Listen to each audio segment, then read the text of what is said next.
Hello everyone, I again welcome you all to your very own RU Underway, your voyage to maritime mastery. तो आप में से जो लोग नहीं जानते what is RU Underway, I'll tell you in a very brief manner. RU stands for all about rigorous understanding, ठीक है. एंड अंडरवे जो होता है वो हमारा एक नॉटिकल टर्म होता है, ठीक है. सो आई होप सो आपको ये चीज समझ में आ गई होगी. Okay, so now with this we move further. So who are we? ठीक है, जो लोग हमारे साथ नहीं जुड़े हैं अभी तक, for those about RU Underway. So we focus on IMU syllabus revised for 2025 batch. ठीक है, 2025 बैच के लिए जो रिवाइज सिलेबस है उसके ऊपर हम लोग जो है वो काम करते हैं, ठीक है. Which means we teach you all those topics which are with respect to the new syllabus which the current second year and first year are studying. Okay, and we also have detailed maritime subjects, navigation, engineering, seamanships. तो whatever we are teaching you, जो भी हम आपको पढ़ाएंगे, these are all detailed maritime subjects which consist of domains related to navigation, engineering and seamanship. तो RU Underway ME जो channel है, this RU Underway ME channel which you are watching, this will cover mainly the engineering वाला part. Okay, this will be what under RU ME. ठीक है. Plus in future we'll also be discussing about real sea life experiences and career tips if everything goes well. अगर आपका प्यार और support हमें अच्छे से मिलता रहा, then we will definitely cover this part also. And we are also covering and we'll continue to cover and we'll continue to help aspiring mariners build strong foundations. तो बिना किसी देरी के, with this motto, your journey to maritime excellence begins here. We start with the semester 2 for 2025 batch, which is currently in its first year and second sem. तो इस batch से सबसे पहले I would like to request to apologize me, ठीक है. मेरे को थोड़ा अपोलोजाइज कर देना because last semester I wanted to take your maths but due to some circumstances मैं वो कंटिन्यू नहीं कर पाया. But this time I promise के उसका कंपेंसेशन आपको डेफिनेटली मिल जाएगा, ठीक है, इस सेमिस्टर में. एंड ऑलरेडी इस सेमिस्टर में मैंने एक वीडियो अपलोड कर दिया है which is on basic thermodynamics, ठीक है, जो कि आपके सीनियर्स का भी सेम था, ठीक है. Basic thermodynamics which was same for your seniors as well because आपके immediate seniors are also, they are the first batch to study this new syllabus. Okay, so this time we'll be conducting engineering mechanics for your batch, ठीक है. So under RU ME the subject engineering mechanics is officially underway. And this time I promise कि आपके सारे videos time पे आएंगे and there will be no delay in the publishing of the videos. Okay, so with this, without taking much of your time, we start with the engineering mechanics by me, Cadet Vachri. So अब हम start करने वाले हैं पहले unit के साथ which is introduction to mechanics. कि भाई engineering mechanics तो पढ़ रहे हैं बट ये मैकेनिक्स क्या होता है, ठीक है. इस मैकेनिक्स को अगर हम लोग समझ लेंगे तो हमारा एक बेस क्लियर हो जाएगा और उस बेस के ऊपर फिर हम अपनी फाउंडेशंस खड़ी कर पाएंगे, ठीक है. So before starting we'll just quickly look at the index. So we are starting with the first chapter which is introduction to mechanics. उसी में हम देखने वाले हैं scalar quantities and vector quantities. We will be seeing what is force. You'll also be seeing the graphical representation of force, its characteristics and different system of forces. पूरा का पूरा आज का जो हमारा लेक्चर है ये फंडामेंटल्स पे है, ठीक है. ऐसे लेक्चर्स आपको इंजीनियरिंग लेवल पे नहीं मिलेंगे. सो जिनका भी फंडामेंटल जो बेसिक्स है वो वीक है, ठीक है. जिनको नहीं पता कि भाई स्केलर क्वांटिटी क्या होता है, वेक्टर क्वांटिटी क्या होता है और फोर्स का डेफिनेशन क्या होता है, राइट, या फोर्स की प्रॉपर्टीज, उसकी कैरेक्टरिस्टिक्स क्या होती हैं, उसी के साथ साथ हम देखेंगे कि मैकेनिक्स क्या है, उसके क्या क्या ब्रांचेस हैं. ये जिसको भी समझना है जिसको अपने फंडामेंटल्स क्लियर करने हैं, please please watch this video. This video becomes very important, क्योंकि इसके बाद जो टॉपिक्स हम मैकेनिक्स में डिस्कस करने वाले हैं वो सब यही बेस से आता है. ठीक है, it is not something new, it is which it comes from the base which we have seen or we are seeing, right? So with this we now start with what is mechanics. ठीक है, ये mechanics क्या होता है? Engineering mechanics में engineering तो समझ में आ रहा है कि भाई हम वो करने वाले हैं और we are doing BTech, right? BTech is an engineering degree. मेरे मैकेनिक्स क्या होता है? इस मैकेनिक्स को समझना बहुत इंपॉर्टेंट है. तो mechanics is a branch of physics studying motion, forces and energy, explaining how objects move or stay. This is very important. Still under forces like gravity, compression, everything from planets to atoms. बड़े से बड़ा कोई object ले लो, जैसे planets हो गए, या छोटे से छोटा माइक्रोस्कोपिक लेवल पे भी चले जाओ, एटम्स. वो सब फोर्सेस के अंडर, अगर उनके ऊपर फोर्स लगा है या जीरो फोर्स है, वो कैसा बिहेव करते हैं, इसकी स्टडी को हम लोग मैकेनिक्स बोलते हैं. So mechanics is the branch of physics. Physics का एक ब्रांच है जो कि मोशन के बारे में हमें बताता है, जो फोर्स लग रहा है जिसकी वजह से वो मोशन कॉज हो रहा है उसके बारे में बताता है, और एनर्जी, जैसे कि हमने फोर्स क्या है, एक एनर्जी है जो हम लगा रहे हैं बॉडी के ऊपर. ठीक है, वो मस्कुलर एनर्जी भी हो सकती है, कोई भी एनर्जी हो सकती है, उसकी वजह से जो मोशन हुआ, यानी कि मस्कुलर एनर्जी से जो काइनेटिक एनर्जी इंपार्ट हुई, उसकी भी स्टडी हम मैकेनिक्स के अंडर करते हैं. सारी चीजें वो हैं जो हम आगे सीखने वाले हैं, राइट?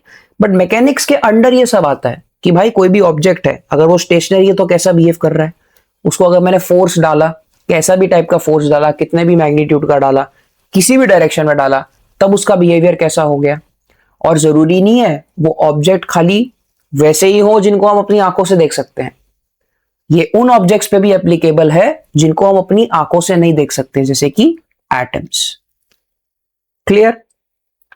सो यस, बड़े ऑब्जेक्ट्स का मैकेनिक्स और उनका बिहेवियर डिफरेंट होता है, छोटे ऑब्जेक्ट्स, उनका मैकेनिक्स, उनका बिहेवियर डिफरेंट होता है, जिसकी वजह से it is broadly split into two categories, and they are classical mechanics and quantum mechanics. Classical mechanics क्या होता है? ये न्यूटन्स लॉ को फॉलो करते हैं. What are these Newton's law? We will see. ठीक है. क्वांटम मैकेनिक्स क्या होता है कि ये सब एटॉमिक वर्ल्ड में काम करता है. ठीक है, सब एटॉमिक वर्ल्ड में काम करता है. इसका मतलब कि किसमें ये एक्ट करता है? Atoms, electrons, protons etcetera. जो भी पार्टिकल्स जो हम अपनी नेकेड आई से नहीं देख सकते, उनकी मैकेनिक्स को गवर्न करता है क्वांटम मैकेनिक्स, और वो सारे पार्टिकल्स जिनको हम अपनी आंखों से देख सकते हैं उनको गवर्न करता है classical mechanics. Clear? So with this we now move forward to what is classical mechanics. ठीक है, क्लासिकल मैकेनिक्स एक फिजिक्स का ब्रांच है जो कि डिस्क्राइब करता है motion of everyday macroscopic objects. This is very important word. Macroscopic मतलब क्या होता है? Objects that can be physically seen with eyes. उन सभी ऑब्जेक्ट को जिसको आप अपनी आंखों से देख सकते हो उसको बोलते हैं मैक्रोस्कोपिक ऑब्जेक्ट, और उनके मूवमेंट को, उनके ऊपर लगने वाले फोर्स को, उनके एनर्जी ट्रांसफर को हम लोग किस ब्रांच में स्टडी करते हैं? We study it in the classical mechanics. ठीक है, ऑब्जेक्ट्स लाइक प्लैनेट्स को हम देख सकते हैं, मून हो गया, मार्स हो गया, सबको हम देख सकते हैं, कार्स को हम देख सकते हैं, बेसबॉल्स को हम देख सकते हैं, cricket bats etcetera, and the forces acting on them. ठीक है, using Newton's laws of motion and other fundamental principles focusing on concepts like force, mass, velocity and energy. We know all these concepts. So very simple terms में classical mechanics क्या होगा कि भाई उन macroscopic objects का mechanics, यानी उनका movement, उनके ऊपर लगने वाला फोर्स, उनका एनर्जी ट्रांसफर, ठीक है, उसको हम क्या बोलेंगे? Classical mechanics. ठीक है, okay. What is quantum mechanics? This is also called as modern physics. ठीक है, मॉडर्न फिजिक्स। मॉडर्न फिजिक्स का ये मतलब मत समझना कि अभी 4-5 साल पहले आया है, नहीं। ठीक है, this was developed in 19th century. This is a 19th century का फिजिक्स। तो अब आप समझ जाओ कि क्लासिकल मैकेनिक्स कितना पुराना था। ठीक है, classical mechanics was developed way more earlier than quantum mechanics. ठीक है, so quantum mechanics is a fundamental physics theory explaining how matter and energy behave at atomic and subatomic levels, electrons, protons, etc. It describes a strange phenomenon like wave particle dualism. ठीक है, इसके बारे में छोटा सा मैं discussion करूंगा। देखो, ये चीज आपके लिए इंपॉर्टेंट नहीं है। We'll only be dealing with the classical mechanics. ठीक है, हमारे इंजीनियरिंग मैकेनिक्स में we only have classical mechanics. We don't have quantum mechanics in the syllabus. ठीक है, so light has both wave as and a particle and quantization energy in discrete packets. देखो, quantum mechanics में हम लोग mechanics study करेंगे, यानी कि force, energy transfer, motion, सब एटॉमिक पार्टिकल्स का, उन पार्टिकल्स का जिनको हम अपनी नेकेड आई से नहीं देख सकते। उनके अंदर क्या है ना कि एक बड़ा बिजार सा, बड़ा अजीब सा एक फिनोमिनन होता है, जिसमें क्या होता है ना कि अगर वो पार्टिकल को तुमने वेव मान लिया तो जब तक तुम ऑब्जर्व कर रहे हो वेव की तरह बिहेव करेगा, और जैसे ही अगर तुमने अपना ऑब्जर्वेशन हटा दिया तो पार्टिकल जो है वो पार्टिकल नेचर में बिहेव करने लगेगा, वो पार्टिकल जो है वो पार्टिकल नेचर में आ जाएगा। ठीक है, कोई भी इलेक्ट्रॉन, प्रोटॉन, न्यूट्रॉन, कुछ भी। ठीक है, तो यही बोला जाता है इसके अंदर कि जो लाइट होती है ना, बेसिकली लाइट की स्टडी को ही हम क्वांटम मैकेनिक्स बोलते हैं। उसमें लाइट को ही स्टडी करते हैं। लाइट में एक मासलेस पार्टिकल होता है, उसको हम बोलते हैं फोटोन। तो उस फोटोन की हम स्टडी करते हैं कि भाई फोटोन जो है वो ऑब्जर्वेशन में पार्टिकल की तरह बिहेव करता है, अगर हम मान के चल रहे हैं कि वो पार्टिकल है, बट अगर ऑब्जर्वेशन हटा दो तो वेव की तरह बिहेव करता है। तो वो जो पार्टिकल्स की एक नेचर है ना, वेव पार्टिकल डुअलिज्म, इन, ठीक है, उसको हम लोग पढ़ते हैं इसमें।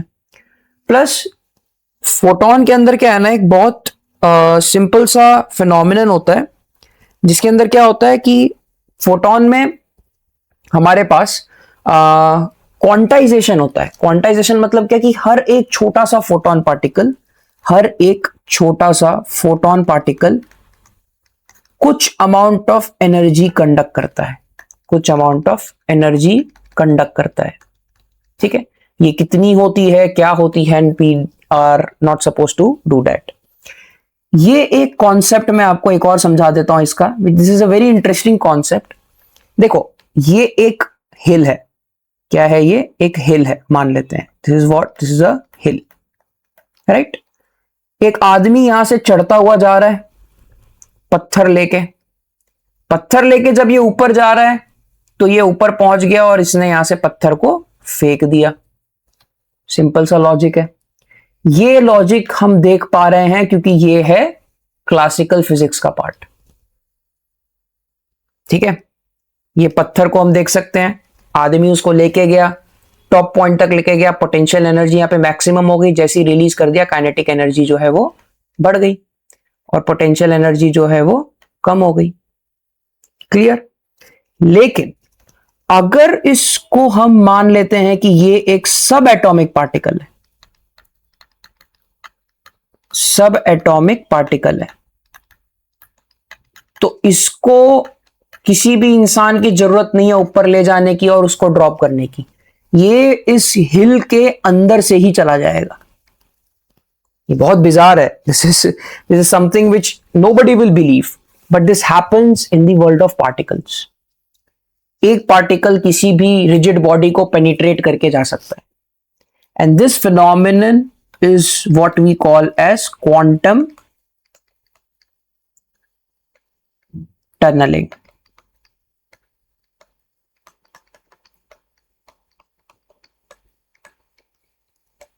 ठीक है, यहां पे एक एन भी आ जाएगा। Okay, so this is what we call as quantum tunneling. ठीक है, तो बेसिकली इन शॉर्ट ये वो फिनोमिनन है या ये वो मैकेनिक्स का पार्ट है जहां पे हम लोग क्या करते हैं, सब एटॉमिक पार्टिकल्स के मैकेनिक्स को स्टडी करते हैं। क्लियर?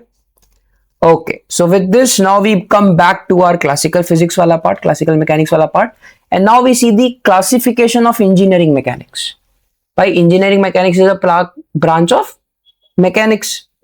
बेसिकली जो क्लासिकल फिजिक्स हम पढ़ रहे हैं वही इंजीनियरिंग मैकेनिक्स है, ठीक है। तो इंजीनियरिंग मैकेनिक्स या क्लासिकल फिजिक्स, प्लीज कंफ्यूज मत होना, दोनों सेम ही चीजें हैं, ठीक है। देखो, दो ब्रांच है, solid mechanics and fluid mechanics. Fluid mechanics जो है वो आप पढ़ेंगे अपने 3rd सेमेस्टर में, ठीक है। When you enter in the 3rd semester will be studying the fluid mechanics. Solid mechanics also जो है वो आप पढ़ेंगे when you come in 3rd sem, ठीक है। बट सॉलिड मैकेनिक्स में जो सॉलिड बॉडीज वाला पार्ट है, statics and dynamics, this is what we are going to cover in your engineering mechanics, ठीक है। तो सॉलिड बॉडीज के दो पार्ट हैं, स्टैटिक्स एंड डायनेमिक्स। डायनेमिक्स के दो पार्ट है, काइनामेटिक्स एंड काइनेटिक्स, ठीक है। ये पूरा सेक्शन जो है, ये पूरा सेक्शन आप पढ़ेंगे in engineering mechanics. Flexible bodies में you will be studying strength of material, ठीक है। स्ट्रेंथ ऑफ मटेरियल या सॉलिड मैकेनिक्स कह रहे हो, this will be studying in the 3rd semester. Mechanics of elastic bodies, mechanics of plastics, these are the flexible body. तो solid mechanics से दो part है, एक सॉलिड बॉडीज, एक फ्लेक्सिबल बॉडी, ठीक है। सॉलिड बॉडी में आता है दो part, statics and dynamics. Dynamics के दो पार्ट है, काइनामेटिक्स एंड काइनेटिक्स। वहीं पे flexible bodies are divided into 3 categories, strength of material, mechanics of elastic bodies and mechanics of plastics. वहीं फ्लूइड मैकेनिक्स इसमें डिवाइडेड है, ideal fluid, viscous fluid and compressed fluid, ठीक है। Ideal fluid वो होता है कि जिसके ऊपर जिसकी डेंसिटी, मतलब जिसका विस्कोसिटी चेंज नहीं होता, और बाकी बहुत सारी चीजें। This you will be learning when you will come in the 3rd semester. Viscous fluids जिनके ऊपर फ्रिक्शन लग रहा होता है, ठीक है, शियर फोर्स, शियर मूवमेंट हो रहा होता है। कंप्रेस्ड फ्लूइड्स वो होते हैं जिनका डेंसिटी चेंज होता है, ठीक है। Okay, so with this now we move to our topics which is what are statics, kinematics and kinetics. I hope so आपको मैकेनिक्स क्या है वो अच्छे से समझ में आ गया होगा, ठीक है। एंड आई थिंक सो उसमें आपको कोई भी प्रॉब्लम नहीं फेस हुई होगी, ठीक है। So now with this we move to this part which is your statics, kinematics and dynamics, ठीक है। तो यार देखो, स्टैटिक्स क्या होता है, बहुत सिंपल है ये, ठीक है। इसमें कोई रॉकेट साइंस नहीं है। The branch of mechanics concerned with macroscopic bodies at rest and forces in equilibrium. Simple, वो ब्रांच मैकेनिक्स का जो कि मैक्रोस्कोपिक बॉडीज को रेस्ट में रखते हैं, यानी कोई भी फोर्स उसमें लग नहीं रहा, और फोर्सेस उस पे ऊपर जो भी लग रहे हैं अगर, तो वो इक्विलिब्रियम में, ठीक है। मतलब कि अगर एग्जाम्पल अगर हम देखते हैं तो मान लो मेरे पास ये एक सरफेस है, ठीक है। इस सरफेस पे एक ब्लॉक रखा हुआ है, ठीक है। ये ब्लॉक है मान लो 5 kg का। अगर यहां से फोर्स लग रहा है कुछ तो F1, यहां से फोर्स लग रहा है कुछ तो F2, और मैं मान के चलता हूं F1 is equals to F2, तो क्या ये ऑब्जेक्ट इक्विलिब्रियम में है? बिल्कुल है, राइट। क्या ये ऑब्जेक्ट मूव करेगा? नहीं करेगा, क्योंकि दोनों जगह से सेम फोर्स लग रहा है, राइट। तो इस केस में जो हम स्टडीज करते हैं वो करते हैं किसके अंडर? स्टैटिक्स के अंदर। किसके अंडर करते हैं? स्टैटिक्स के अंदर। वहीं पे काइनामेटिक्स क्या है? Kinematics is a branch of physics that describes the motion of objects, position, velocity, acceleration. Very important line which you're going to see. I'll just mark it in a different pen. Without considering the forces causing that motion. सबसे important line. मतलब again the same box. ये box है यहां पे, ठीक है, 5 kg का। ये चल रहा है यहां पे 5 मीटर्स पर सेकेंड की स्पीड से, बट इस पे लगने वाला जो फोर्स है F1, ठीक है, फोर्स है F1 किस एंगल पे है? वो कोई थीटा एंगल पे है, ठीक है। F1 फोर्स जो थीटा एंगल पे है उसकी वजह से 5 kg का जो ब्लॉक है 5 मीटर पर सेकेंड की स्पीड से चल रहा है। But we are only concerned with this part. We are not at all concerned with this part under kinematics. Under what? Kinematics. यानी कि वेलोसिटी, एक्सेलरेशन, पोजीशन से हमको पूरी लेना देना है, लेकिन वो वेलोसिटी क्यों आई, वो एक्सेलरेशन क्यों आया, वो पोजीशन में चेंज क्यों हुआ, we are not suppose to learn that. ठीक है, under the kinematic section. Often called geometry of motion, very correct. It uses mathematical descriptions like displacement, speed, velocity and time to analyze on how things move, providing the foundation for understanding more complex dynamics. भाई देखो move कैसे हो रहा है, अगर ये पता चल जाएगा ना, तो उसको मूव करवाने वाला कौन है ना, उसके बारे में भी पता चल जाएगा. इसीलिए बोलते हैं कि सबसे पहले हम लोग काइनेमेटिक्स के इक्वेशंस लगाते हैं, then we come to the dynamics वाला पार्ट. ठीक है, ये 5 मीटर पर सेकंड पे मूव हो रहा है. एक बात को समझो, ये 5 मीटर पर सेकंड पे मूव हो रहा है, बट ये मूव हो रहा है, अच्छे से मूव हो रहा है, पोजीशन जो है हमारी उसमें चेंज आया है. ठीक है, सब हो गया. ये सब जानने के बाद ही हम जो है वो इस कंक्लूजन पे आ पाएंगे कि भाई 5 मीटर पर सेकंड पे बॉक्स मूव हो रहा है, उसका पोजीशन चेंज हो रहा है. अब क्यों हो रहा है, राइट? तो वो जो क्यों पैदा होता है ना, that only happens if you apply kinematics के equations and concepts first. ठीक है, फिर आ गया हमारे पास kinetics या dynamics. Now this is the exact thing which we want. Kinetics is the study of the causes of motion or change. यानी अब kinetics में क्या होगा या dynamics में क्या होगा कि again the same block, यहां पे 5 kg का 5 मीटर्स पर सेकेंड से मूव हो रहा है. अब जो यहां पे फोर्स होगा ना, F 10 न्यूटन मान लो, और 30 डिग्री पे लग रहा होगा, तो अब ये फोर्स को मैं क्या करूंगा, कंसीडर अंडर व्हाट, डायनामिक्स. तो ये पार्ट हो गया आपका स्टैटिक्स का, जहां पे इक्विलिब्रियम में है सब.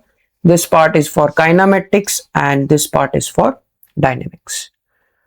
Like study of the causes of motion or change, examining the forces, energy and factors that influence on how things move or react.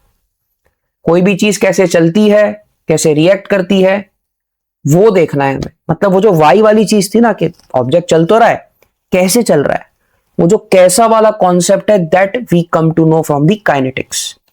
Whether it's an object's movement or the speed of the chemical reaction. Chemical reaction का जो speed है, that we study in chemical kinetics. Not at all in our syllabus, but you might have studied little bit about it in your class 12th standard. ठीक है?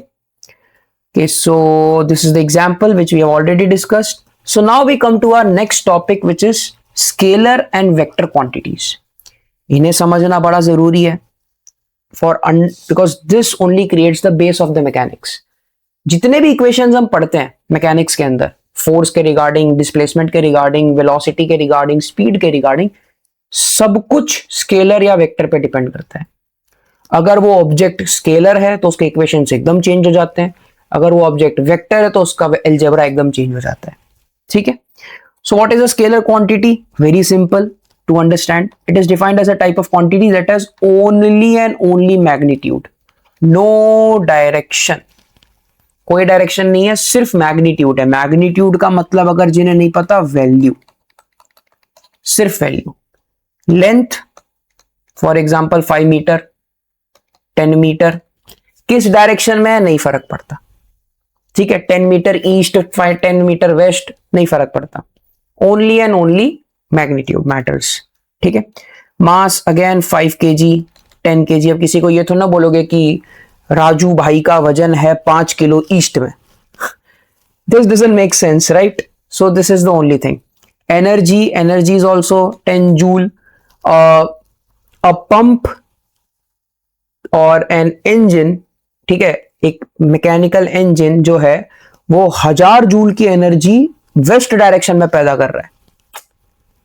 It does not make sense, right? Only that 1000 joule makes sense. So that value, if a quantity only is considered or is only in regards with respect to the value, that is called as the scalar quantity. ठीक है, वहीं पे हमारे पास vector quantity क्या होता है, तो it is defined as a type of quantity that is both magnitude and direction.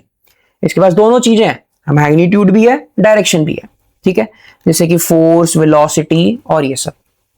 ठीक है, अब यहां पे दोनों चीजें चाहिए होंगी. फोर्स क्या है भाई, 10 न्यूटन ईस्ट डायरेक्शन में. वेलोसिटी क्या है, तो भाई राजू भाग रहा है 5 मीटर पर सेकेंड की स्पीड से वेस्ट डायरेक्शन में. तो वैल्यू पता चल रहा है ना यहाँ पे भाई, डायरेक्शन भी मैटर कर रहा है कि भाई वेलोसिटी, और अगर राजू भाग रहा है तो कहां भाग रहा है, राइट.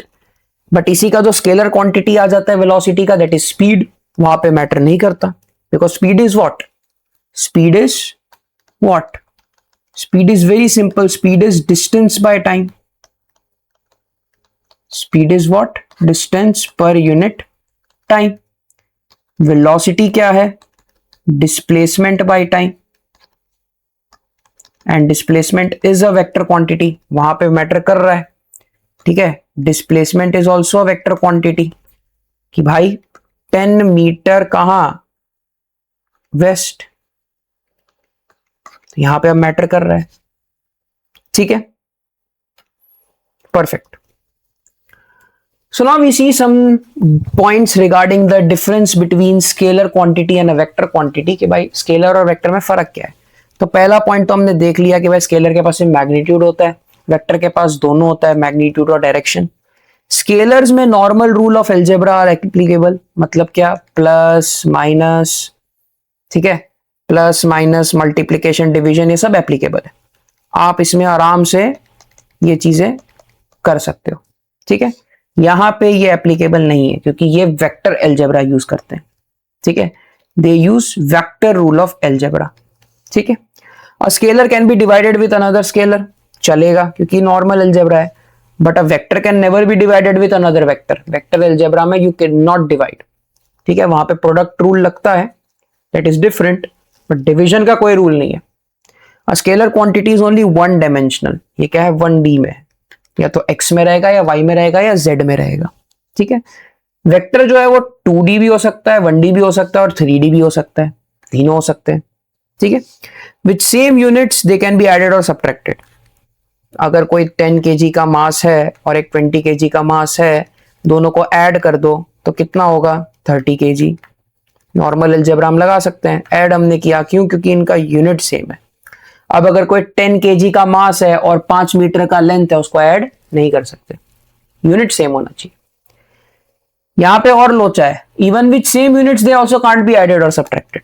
ये ऐड और सब्ट्रैक्ट नहीं होते क्योंकि यहां पे हम लोग ट्राइंगल रूल और पॉलीगॉन रूल लगाते हैं, and we also apply parallelogram law which we will see once we move further with the concepts.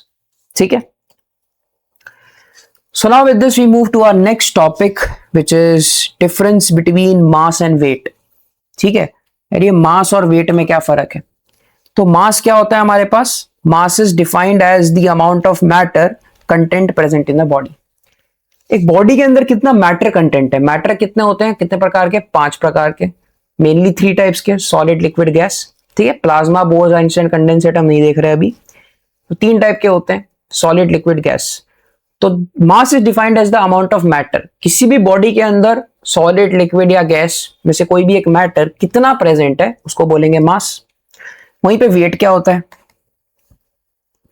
It is the force with which the body is attracted towards the centre of the earth. ठीक है, centre of the earth, ये मान लीजिए अर्थ है, अर्थ के centre में कोई भी बॉडी कितने फोर्स से अट्रैक्ट हो रही है उसको हम लोग बोलते हैं वेट. उसको हम लोग क्या बोलते हैं जी, वेट. ठीक है, क्लियर. तो आई होप सो आपको इतनी चीजें अभी तक में समझ में आ गई होंगी. परफेक्ट. चलिए, next is it is a scalar quantity and it is a vector quantity. ठीक है, इसका ऐसा यूनिट है केजी में, इसका ऐसा यूनिट आता है हमारे पास न्यूटन में. ठीक है, mass is constant at all times, कुछ भी कर लो कांस्टेंट ही रहेगा. ठीक है, it varies with acceleration due to gravity g. क्यों, क्योंकि weight is nothing but mg, mass into acceleration due to gravity. G की वैल्यू होती है 9.81 मीटर्स पर सेकेंड स्क्वायर। ठीक है, mass of the body can never B zero, correct. Weight of the body can be zero, अगर ये पोल पे है तो वहां पे जीरो हो सकता है। ठीक है, पोल पे या सेंटर पे, एनी वन ऑफ दोस, वहां पे जीरो वेट होता है। Mass resist motion in the body, correct है। ठीक है ना, weight produces motion in a body, this is also right कि भाई यहां पे वेट की वजह से ही तो ये सेंटर ऑफ द अर्थ पे अट्रैक्ट हो रहा है, तो प्रोड्यूस ही कर रहा है मोशन। मास जो है वो रेजिस्ट कर रहा है, क्योंकि जब भी बॉडी चलती है तो फ्रिक्शनल फोर्स लगता है, वो किस पे डिपेंड करता है, मास पे, right. Okay, so I hope so आपको ये डिफरेंस समझ में आ गया। These are very easy differences to remember also, ठीक है, क्योंकि एक बहुत ज्यादा डिपेंडेबल है और एक जो है वो बहुत ज्यादा कांस्टेंट है, right. Okay, so now we move to our next topic which is force. यार ये फोर्स क्या है, ये देखो यहां पे है हमारा राजू, ठीक है, राजू को हमने फाइनली रिवील कर दिया है।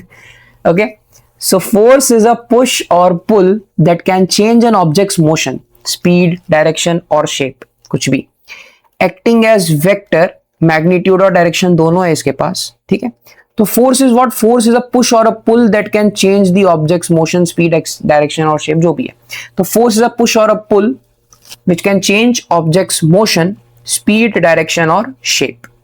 ठीक है, ये एक वेक्टर क्वांटिटी होती है एंड इसके पास मैग्नीट्यूड और डायरेक्शन दोनों होता है। इसका ऐसा यूनिट होता है न्यूटन।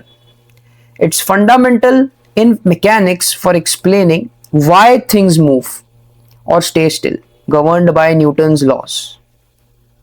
ठीक है, F से इसको रिप्रेजेंट करते हैं, it is equals to M A, जहां पे m क्या होता है, मास, जो हमने डिस्कस कर लिया, and a is what, acceleration.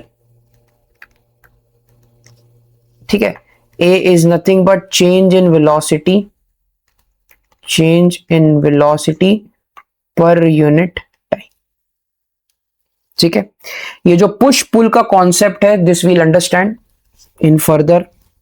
ठीक है, फर्दर मोर स्लाइड्स, इसी वीडियो में आप पुश और पुल भी समझ जाओगे, वहां पे भी हम राजू से फिर से मीटअप कर लेंगे।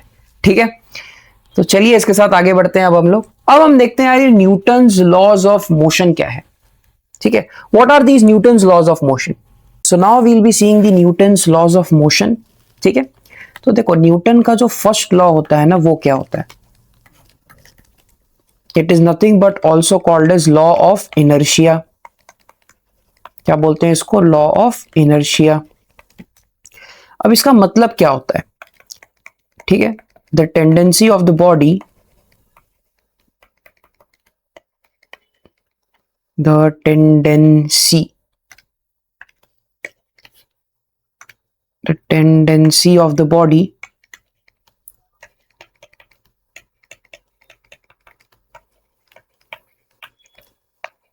To remain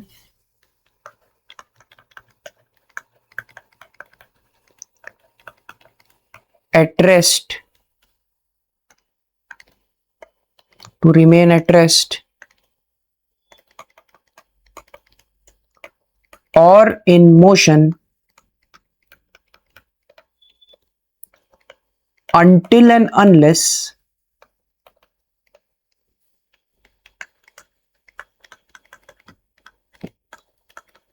and unbalanced, this is very important, until and unless an unbalanced external force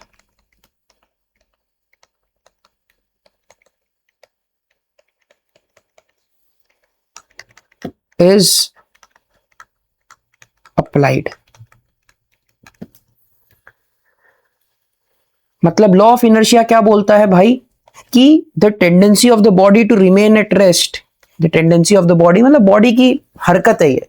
ठीक है, वॉलेंटरीली बॉडी क्या करता है ना, कि भाई उसकी हरकत ही है ये, इनवॉलेंटरी सॉरी, कि रेस्ट पे रहेगा या तो मोशन पे रहेगा जब तक एक अनबैलेंस एक्सटर्नल फोर्स उस पर नहीं लग जाता।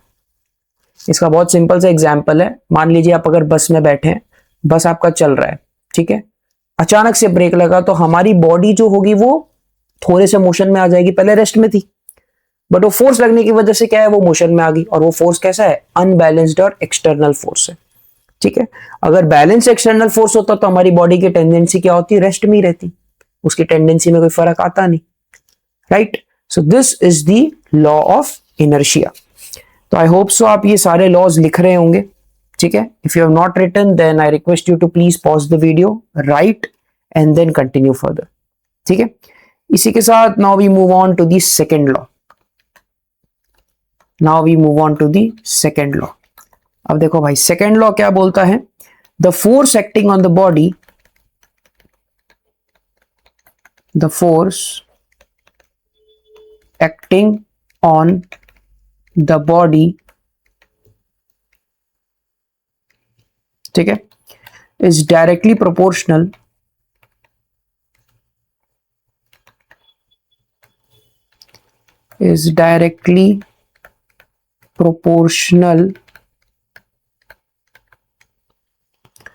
to the rate of change of linear momentum,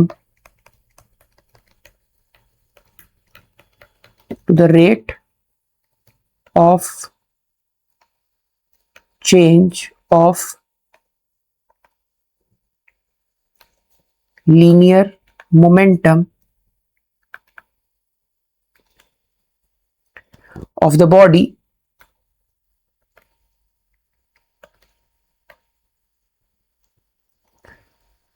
in the direction of force,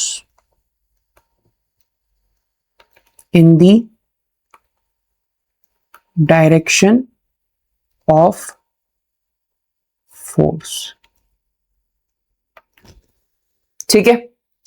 simple words में इफ आई से this is nothing but this is F equals to ma, ठीक है। So the force acting on the body is directly proportional to the rate of change of linear momentum.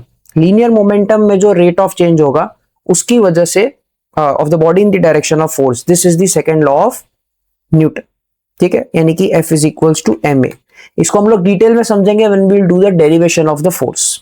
ठीक है, तो आई hope so आपको definition समझ में आ गई कि भाई बॉडी पे जो फोर्स एक्ट कर रहा है वो किसके प्रोपोर्शनल होगा, रेट ऑफ चेंज ऑफ उसके लीनियर मोमेंटम के, यानी कि उसका initial mass into velocity and final mass into velocity. What is rate of, what is momentum, P को हम लोग मोमेंटम की तरह से लिखते हैं, ठीक है, and momentum is nothing but mass into velocity. Clear, ठीक है, okay. So now with this we now see the third law of motion।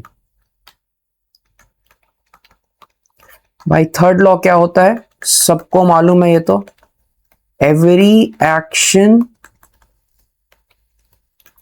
has an equal and opposite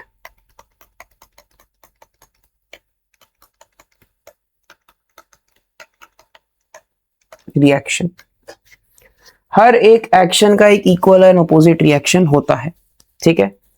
जैसे कि रॉकेट जब वो ऊपर जाता है तो वो जो थ्रस्ट या जो वो जो फोर्स उसके ऊपर लगता है वो गैसेस के मिक्सचर की वजह से ही लगता है, ठीक है। तो एक डाउनवर्ड फोर्स भी लगता है, डाउनवर्ड थ्रस्ट भी लगता है। तो कोई भी एक्शन कर लो आप, उसका हमेशा इक्वल और अपोजिट रिएक्शन भी आपको मिलेगा, ठीक है। ओके, सो इसी के साथ now we move on to the derivation of the force formula. तो देखो, मान लेते हैं कि एक बॉल है, ठीक है, इस बॉल का इनिशियल मोमेंटम है mu और ये v वेलोसिटी से मूव कर रहा है, this is its position 1।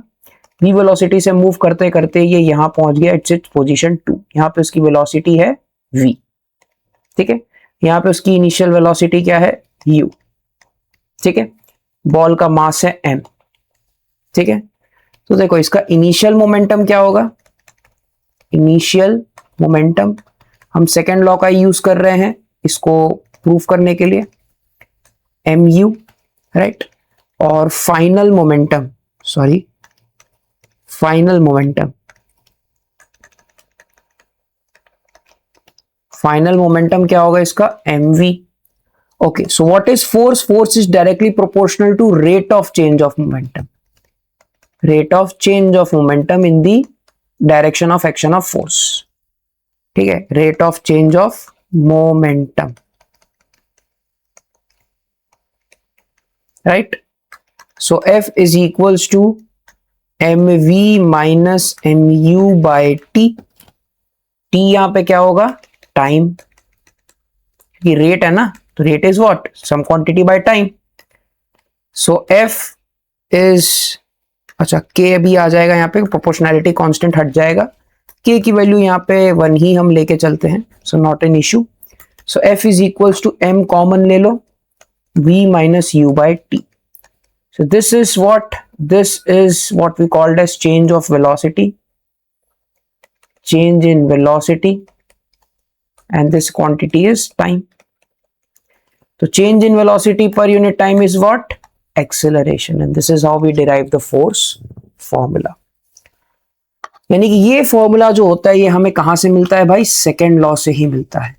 From where we get this? We get this from second law of Newton's motion। ठीक है, Newton second law of motion. ठीक है, सो आई होप सो आपको ये शॉर्ट सा डेरिवेशन समझ में आया। एक बॉल है, उसका मास m है, इनिशियल वेलोसिटी u है, फाइनल वेलोसिटी v है। ठीक है, तो rate of change of momentum is equal to force. ठीक है, यहाँ पे उसको कुछ फोर्स लगाया मान लो तो, ठीक है, so that m v minus m u by t, m common, v minus u by t, v minus u by t is what, a। So f is equals to m a। ठीक है, so now we move on to the next topic which is effects of force।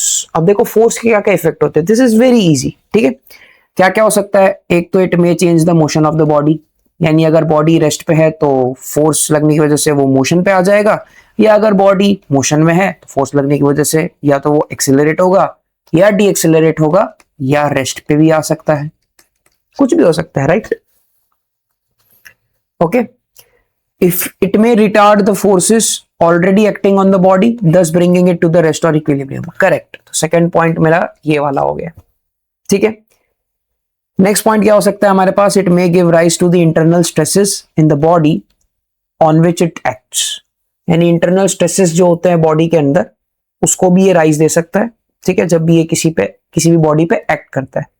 ठीक है, अ force can change the direction of moving object and a force can change the shape and size of the object. ये दोनों हमने कहाँ देख लिया था, definition में। तो देखो डेफिनेशन से ही आप इफेक्ट्स ऑफ फोर्स के 3 पॉइंट तो बना ही सकते हो, ये 4th point, 5th point and this first point and second point as well. This only third point we need to remember which is की इंटरनल स्ट्रेसेस भी बॉडी के अंदर क्रिएट होते हैं जिस बॉडी पे फोर्स लग रहा होता है। सो आई होप सो आपको ये इफेक्ट्स ऑफ फोर्स समझ में आ गया। Next is characteristics of force. Force के क्या क्या कैरेक्टरिस्टिक्स होते हैं, फोर्स के पास मैग्नीट्यूड होता है, डायरेक्शन होता है, एक वेक्टर क्वांटिटी है, पॉइंट एप्लीकेशन होता है इसका। ठीक है, नेचर क्या है इसके, टेंसाइल फोर्स। टेंसाइल फोर्स मतलब क्या होता है कि ये एक बॉल है, यहाँ पे एक फोर्स लगेगा F, यहाँ पे एक फोर्स लगेगा F डैश। कंप्रेसिव फोर्स क्या होता है, अगेन ये बॉल है, यहाँ पे एक फोर्स लगेगा F का और यहाँ पे एक फोर्स लगेगा F डैश का। पुल फोर्स क्या होता है, दिस बॉल इज देयर, इस तरफ मैंने एक फोर्स लगा लिया। एंड पुश फोर्स क्या होता है, इस तरफ बॉल है एंड मैंने ऐसे फोर्स लगा दिया इस डायरेक्शन में। ठीक है, right. So I hope so आपको ये चीजें समझ में आ गई। This characteristics of force is very simple to learn. Magnitude है, डायरेक्शन है, वेक्टर क्वांटिटी है, पॉइंट एप्लीकेशन है, और टेंसाइल नेचर हो सकता है, कंप्रेसिव नेचर हो सकता है, ठीक है, पुल नेचर हो सकता है, पुश नेचर हो सकता है। Now we come to the concept of push and pull. भाई ये चीजें क्या होती है, again I hope so you remember this guy, Raju भाई। ठीक है, okay, so pull is the force applied to the body at its front end to move the body in the direction of the force applied। यानी कि यहां पे front end, ठीक है, front end पे हम लोग जब इसको अप्लाई करेंगे, दिस इज पुल। ठीक है, ये देखो ये ऑब्जेक्ट के फ्रंट एंड पे लगा रहा है फोर्स। ठीक है, ये फ्रंट एंड पे लगा रहा है, यानी कि इस तरीके से ये हो जाएगा हमारे पास pull, right. And this on the other hand, जब हम लोग बैक एंड से फोर्स लगा रहे हैं, ठीक है, यहां से, then this is push. Push is applied to the body at is back end. ये फ्रंट एंड पे लग रहा है पुल, बैक एंड पे लगेगा push, in order to move the body in the direction of the force applied. Force इस direction में लगा है, बॉडी भी इस डायरेक्शन में जाएगी। यहां पे भी सेम, फोर्स इस डायरेक्शन में लगा है, बॉडी भी इस डायरेक्शन में जाएगी। तो पुल में क्या हो रहा है, बॉडी के फ्रंट एंड से हम फोर्स लगा रहे हैं, और पुश में क्या हो रहा है, बॉडी के बैक एंड से हम फोर्स लगा रहे हैं। That's all. ठीक है, इसी के साथ now we move on to the graphical representation of force which is very important. ठीक है, फोर्स क्या है? फोर्स एक वेक्टर क्वांटिटी है।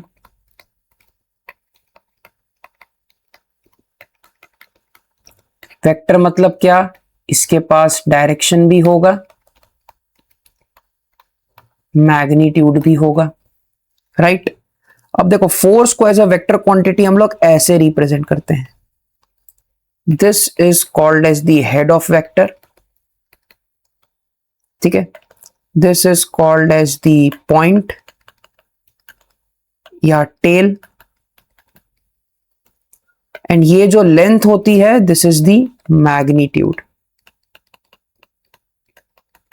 ठीक है, हेड जो होता है ये हमें क्या बताता है? डायरेक्शन। वेक्टर का जो हमारे पास हेड होता है, this says us about what? Direction. ठीक है, this says about what? Direction. Clear? Correct. And magnitude जो है हमारे पास, वो लेंथ ऑफ वेक्टर से पता चलती है। किससे पता चलती है? लेंथ से। I will write it down. इसमें दो ही चीजें समझने वाली हैं कि हेड से हमें डायरेक्शन पता चलता है, और मैग्नीट्यूड जो वेक्टर का लेंथ है, मैग्नीट्यूड हमें किससे पता चलता है? Length of vector. Length of vector. And head से क्या पता चलता है हमको? Direction. This is the graphical representation of force. Okay, so now we move on to our next topic which is system of forces. देखो यार, system of force क्या है? System is the area which is taken into consideration for study purpose. अब किसी भी area के अंदर बहुत सारे अगर फोर्सेस होते हैं तो उनको हम बोलते हैं system of forces. When two और more forces act on a body, they are called as system of forces. Very simple. Force system is basically classified into the following types: coplanar, collinear, concurrent, coplanar concurrent, coplanar non-concurrent, non-coplanar concurrent, non-coplanar non-concurrent. ठीक है, इन सबको एक एक करके समझेंगे। बहुत simple है ये, it won't take much of a time. अगर आप ये तीन ही समझ जाओगे ना, तो इसको आप आराम से क्रैक कर लोगे। ठीक है, आइए समझते हैं। सबसे पहले आता है हमारे पास coplanar forces. The forces that act on the same plane but not at a single point. ये देखो, this is the example for coplanar forces. कि ये एक प्लेन है, ठीक है, इस प्लेन में यहां पे एक फोर्स लग रहा है F1, यहां पे एक फोर्स लग रहा है F2। तो इसका पॉइंट ये है A, इसका पॉइंट है B. So A is not equals to B. They are not acting at the same point. But F1 and F2 are on same plane. ठीक है, सेम प्लेन। इस प्लेन का नाम दे दो भाई XX, प्लेन XX। ठीक है, परफेक्ट। वहीं पे कॉन्करेंट फोर्स हमारे पास क्या होता है? कॉन्करेंट फोर्सेस क्या होते हैं? टू और more forces that act at the same single common point is called as concurrent force. देखो, सेम सिंगल कॉमन पॉइंट है यहाँ पे O, उसके ऊपर F1, F2, F3, F4, F5 सब एक्ट कर रहे हैं। सो this is the example for concurrent force. Clear? इतने सिंपल है। Collinear forces. कोलिनियर फोर्सेस क्या होते हैं? In this system, line of action of all the forces act along the same line. अगर ये पॉइंट O है, यहां पे किसी फोर्स को लगना है, यहां पे किसी फोर्स को लगना है, इसको मान लो F1, इसको मान लो F2, तो ये भी एक कोलिनियर फोर्स है। ये भी क्या है? एक कोलिनियर फोर्स है। क्यों? क्योंकि इसका जो लाइन है ना, action line, line of action, ये जो लाइन ऑफ एक्शन है ना, इसको मैं लिख देता हूं LOA, लाइन ऑफ एक्शन, ये सेम है। Similarly this is a tensile force example. यहां पे एक फोर्स ऐसे लग रहा है, एक फोर्स ऐसे लग रहा है, लेकिन इनका जो लाइन ऑफ एक्शन है वो क्या है? Same. Line of action is not at all different. Clear? So with this we move to our next topic which is coplanar concurrent force. Very simple यार. कोप्लेनर मतलब क्या, जो एक प्लेन में एक्ट कर रहे हैं. कॉन्करेंट मतलब क्या, जो एक पॉइंट पे एक्ट कर रहे हैं. यही जो फोर्स का एग्जाम्पल है ना, we'll be using और we'll be solving these type of examples in the further topics. ये अपने लिए इंपॉर्टेंट है. डेफिनेशन देख लो भाई, same. Coplanar concurrent forces are system of forces where all forces act in the same plane. Correct. And their lines of intersection intersect at a single common point. यहाँ पे एक सिंगल कॉमन पॉइंट है O. इस पे देखो ये force, ये force, ये फोर्स और ये फोर्स सारे एक्ट कर रहे हैं, और ये सारे के सारे फोर्स जो है वो एक ही प्लेन में है. ठीक है, प्लेन XY. करेक्ट. इसी के साथ कोप्लेनर नॉन कॉन्करेंट क्या हो जाएगा भाई? कोप्लेनर मतलब कि सेम प्लेन में है. ठीक है, ये कॉन्करेंट है. This is coplanar non concurrent. देखो प्लेन क्या है अपना, ये सेम प्लेन है. This is what, this is a same plane. लेकिन फोर्सेस क्या एक ही पॉइंट पे एक्ट कर रहे हैं? बिल्कुल भी नहीं. So this is coplanar non concurrent forces. The system of forces that act on the same plane but their line of action does not meet at the common single point. Non coplanar concurrent force. अब देखो यार, non coplanar concurrent force क्या हो जाएगा? ये देखो, ये point है कॉन्करेंट फोर्स का O. ठीक है, बट इनके प्लेन्स देखो अलग अलग है. ये जो P3 फोर्स है ये प्लेन BD में है. P1 फोर्स है ये प्लेन AB में है. Right. And if you see the force P2 ये AC प्लेन में है. तो तीनों के प्लेन्स अलग अलग हैं. All have different planes. तो this is non coplanar. But point of action क्या है? सेम है, कॉमन पॉइंट पे है, O पॉइंट पे. So this becomes a concurrent force. ठीक है. So non coplanar concurrent forces are the forces that act through a single common point, concurrent, but their lines of action are not on the same plane, existing in a three-dimensional space. Whereas last is what? Non-coplanar, non-concurrent. भाई ये दोनों ही नहीं है, अलग अलग planes में भी हैं ये फोर्सेस, और एक कॉमन सिंगल पॉइंट पे मीट भी नहीं करते. ठीक है. तो non coplanar non concurrent forces are the forces whose line of action do not lie on the same plane, non-coplanar, and do not meet at a single common point, non-concurrent. ठीक है, ये रहा वो एग्जाम्पल. यहाँ पे देखो अलग अलग प्लेन्स में जा रहे हैं और एक भी कॉमन पॉइंट पे मीट नहीं कर रहे. दो फोर्सेस कर रहे होंगे एक कॉमन पॉइंट पे, बट यहाँ पे जितने भी सिस्टम ऑफ फोर्सेस हैं वो सारे कॉमन पॉइंट पे मीट नहीं कर रहे. वहीं पे ये देखो, ये सारे कॉमन पॉइंट पे मीट कर रहे हैं. सो this is what? Non coplanar concurrent. And this is non coplanar parallel. ठीक है. सो आई होप सो आपको ये चीजें समझ में आई होंगी, ये सिस्टम ऑफ फोर्सेस आपको समझ में आए होंगे. ठीक है. हम जो है वो इसी सिस्टम ऑफ फोर्स पे एक्ट करेंगे मेजरली, कोप्लेनर कॉन्करेंट. ठीक है. सो इसी के साथ now we move on to our MCQs. ठीक है. तो MCQ में देखते हैं, which of the following is a scalar quantity. क्या स्केलर क्वांटिटी है? वेलोसिटी नहीं, एक्सेलरेशन नहीं, फोर्स नहीं, mass is the correct option. A vector quantity has only magnitude नहीं, ओनली डायरेक्शन नहीं, बोथ मैग्नीट्यूड एंड डायरेक्शन. ये ऑप्शन इज नीदर, तो हो ही नहीं सकता. Which operation is possible between two vectors? Addition नहीं, सब्ट्रैक्शन नहीं. ठीक है. Multiplication by a scalar is possible, but all of the above भी तो नहीं होगा. ठीक है.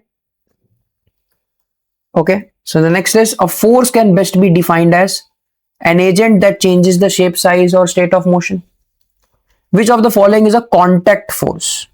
Gravitational force नहीं, magnetic नहीं, electrostatic नहीं, frictional force is the contact force. ठीक है. The force exerted by a surface to support the weight of an object is called as normal force. Frictional भी नहीं, tension भी नहीं, gravitational भी नहीं. जब ये बॉक्स को मैंने इस पे रखा है, ठीक है, m मास का, तो इस पे लगने वाला फोर्स mg तो है ही. सरफेस एक ऊपर से फोर्स लगाता है, नॉर्मल रिएक्शन, जिसकी वजह से ये बॉक्स जो है वो इंटैक्ट रहता है और स्टैटिक में रहता है, इक्विलिब्रियम में रहता है. वरना अगर ये फोर्स लग नहीं रहा होता तो ये बॉक्स क्या करता? जमीन फाड़ के सीधा अर्थ क्रस्ट में जाता, क्योंकि फोर्स एक ही डायरेक्शन में लग रहा होता ना. बट क्यों मूव नहीं कर रहा? क्योंकि एक नॉर्मल रिएक्शन या नॉर्मल फोर्स नाम का भी एक चीज होता है जो कि इसके ऊपर लग रहा होता है in the opposite direction, equal in magnitude. ठीक है. The next is, in a graphical representation of the force, the length of arrow represents magnitude of the force. Arrow head क्या बताता है? डायरेक्शन बताता है. Which of the following is not a characteristics of force? तो temperature is not a characteristics of force, point of application है, direction भी है, magnitude भी है, टेम्परेचर नहीं है, ठीक है। Force is considered a vector quantity because it has both magnitude and direction. Forces whose lines of action meet at a single point are called as concurrent force. A system of forces is said to be in equilibrium when net force is maximum, forces act in the same direction, nahi, body is always moving, nahi, net force is zero, yes, net force is maximum, nahi। अगर net force is maximum होता तो वो एक direction में move कर रहा होता, right, but यहाँ पे नेट फोर्स क्या होता है, बॉडी का, बॉडी पे लगने वाले सिस्टम ऑफ फोर्सेस का नेट फोर्स क्या होता है, जीरो, ठीक है। Okay, so with this, thank you for sailing with us at Aru Underway. Your journey to mastering marine engineering has just begun. So now new videos will be coming in the first week of Feb. ठीक है, first week of Feb से ही आपके नए videos आने start हो जाएंगे। तो जो फेब का फर्स्ट वीक होगा उसमें जो ट्यूसडे होगा that time will be coming with engineering mechanics, and जो थर्सडे होगा that time will be coming with mom is nothing but mechanics of machines. तो ये जो मैकेनिक्स ऑफ मशीन्स हैं, this is for the 2024 batch जो अभी second year के second same में होंगे, सेकेंड ईयर सेकेंड सेम में, and this engineering mechanics is for first year second same guys and girls, ठीक है। This will B for first year second sem boys and girls, right, and this will be for second year second sem batch, ठीक है। practice sheets will be available in the description after completion of each unit in the subject, ठीक है। this will be for sure present.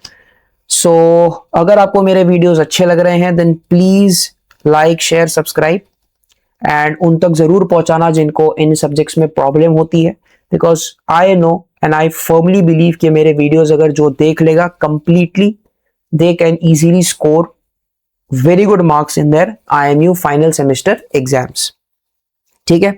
तब तक के लिए subscribe, okay, stay curious and keep moving forward. Thank you.